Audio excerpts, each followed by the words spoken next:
নমো কৃষ্ণ শংকৰ গুৰু হৰি ৰাম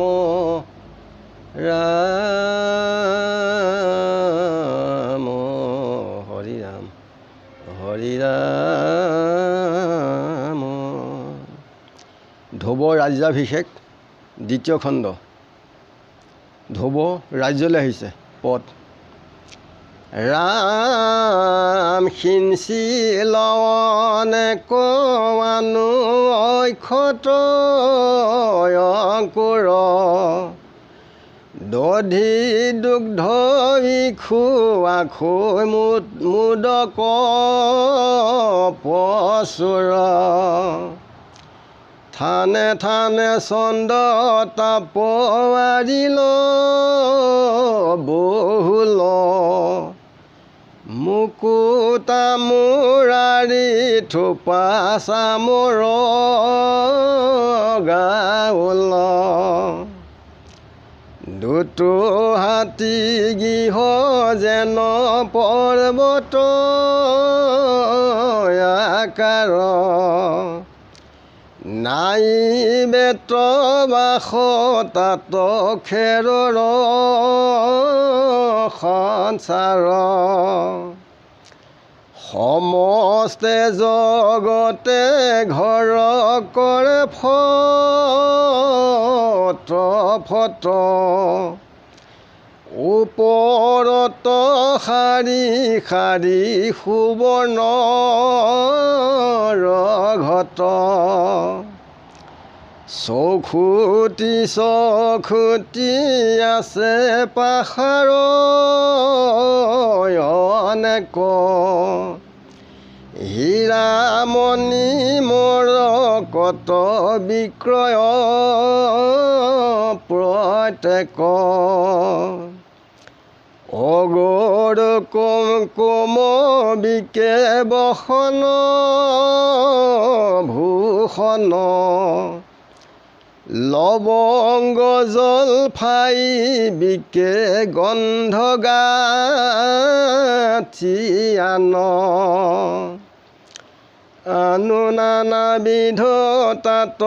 বিকে ফল ফুল শিল্পী নানাবিধ তাত কৰ্পূৰ তাম্বুল নৰ নাৰী পিন্ধি সবে বস্ত্ৰ অলংকাৰ অগৰ ধূপৰ ধ্ৰুমে নগৰ আন্ধাৰ মাজে মাজে আছে তাত দিঘি সৰোবৰ বিচিত্ৰ সুন্দৰ জল দেখি মনোহৰ খট খটি বান্ধি আছে শুদ্ধ ফটি কৰ নানা পুষ্পৰঞ্জী আছে চাৰিও কাষৰ লৱংগ মালতী যাই জ্যোতিয় সংঘাত তগৰ বকুল নাগেশ্বৰ পাৰিজাত যেন পুষ্প সকলে পুষ্পিত সৰোবৰ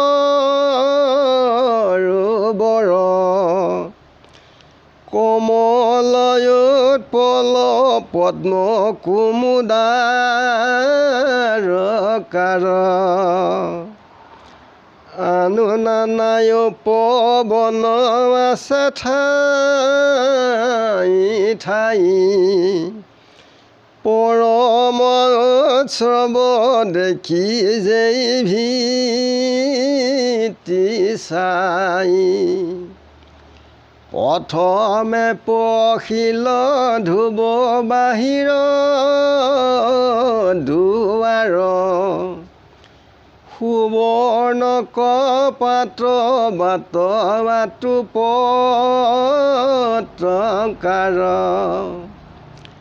আগে পাছে বেৰি আহে চতুৰ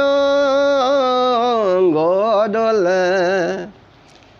নাচে গাৱে বাবে প্ৰজায়াতি কৌতূহলে অনেক বামনে বেৰি কৰে দে অধনি দুন্দুভি খবদে কাৰো বচন নুশুনি দুই শাৰী চৰি নাৰী গৃহৰ পৰে পুষ্প দুবা ক্ষত্ৰ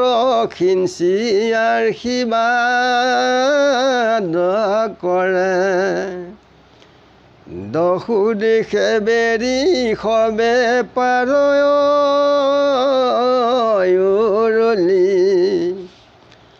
আশংসা প্ৰশংসা কৰে শুভ শুভ বুলি ধ্ৰুৱৰ চৰিত্ৰ গীত গায়ন সুদিশে তাক শুনি যন্ত্ৰ ধ্ৰুৱে মনত হৰিষি পূৰ্ণচন্দ্ৰ সম শুভে বদন মণ্ডল ৰূপে কাম সম ধৈৰ্যে যেনয়া খণ্ডল এই মতে ধ্ৰুৱে গয়া প্ৰৱেশী লাঘৰ নানা ৰত্নে বিৰচিত দিব্যয়া বাসৰ নাৰদত বাৰ্তা পাই ধ্ৰুৱক নিবন্ধি সজাই লাৱা বাস ৰাজায় অনেক প্ৰবন্ধি অনেক মন্দিৰ আছে একোৱা বাসতি থালি খান নিৰ্মি আছে মহামৰকতি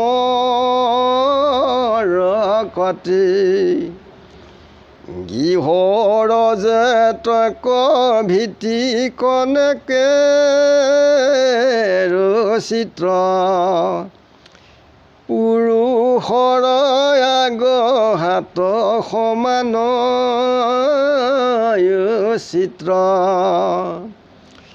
সতী কৰ বাৰ দাৰ হীৰাৰে ৰচিত মণিময় স্তম্ভে গৃহ দেখতে চিত্ৰ সুবৰ্ণৰ কাঠি কামি ৰূপাৰ মাদলি হস্তি দান্তে মৎস্য দণ্ডে গৃহৰ ৰলি ৰূপাৰ পাতিকা পিতি চাইয়া আছে তুলি চৌপাশে সোণা ৰূপা দিলাজি মিলি মুধত সোণাৰ ঘট দেখিতে বিৰিংগ ফটিক পৰ্বতে যেন সুবৰ্ণৰ সিংহ গৃহৰ ভিতৰে আছে যত নাৰীগণ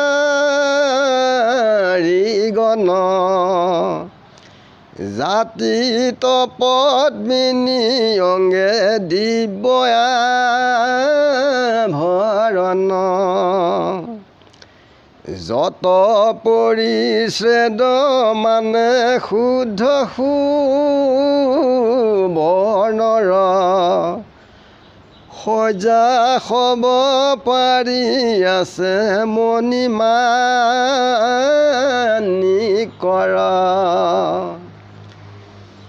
দুগধৰা ফেন যেন বিছনা কোমল অগৰ কষ্টৰি গন্ধে কৰে মল ওপৰত দিব যত প্ৰকাশে বিতান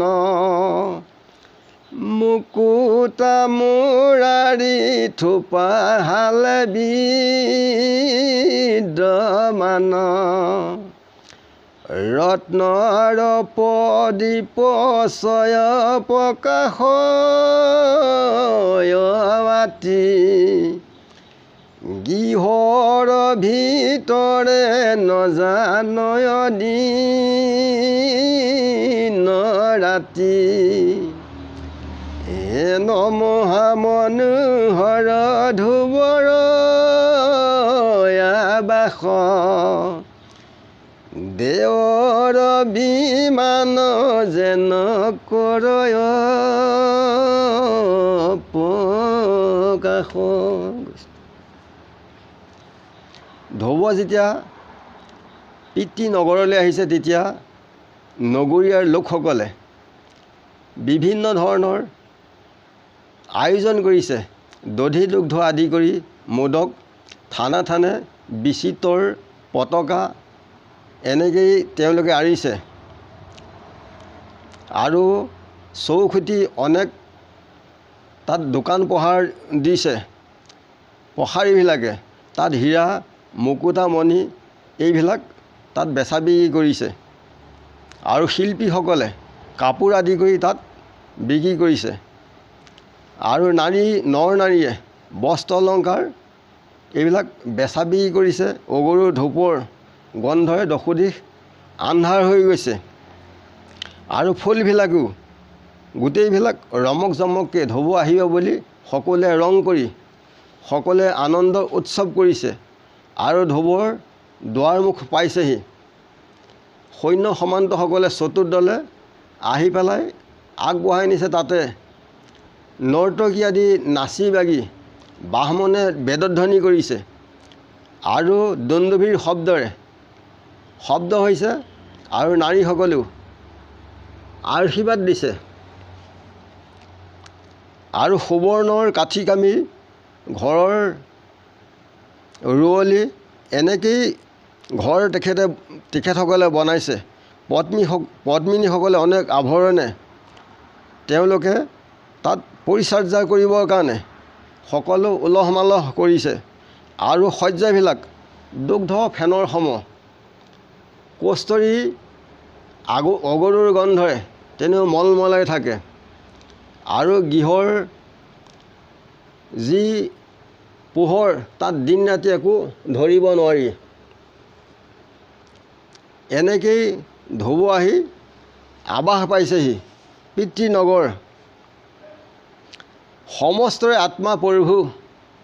তুমি নাৰায়ণ তোমাতো নাহিকে সত্য মৃত উদাসীন তথাপি সোমৰে যিটো তোমাৰ চৰণ হৃদয়ত থাকি তাৰ হৰা দুখগণ। আমি ইমানতে সবৰ ওচৰত সেৱা জনাই আজিলৈ ৰাখিছোঁ। গুৰু কৃষ্ণ কৃষ্ণ মহাদেৱ হৃদয়ানন্দ কৃষ্ণ কৃষ্ণ।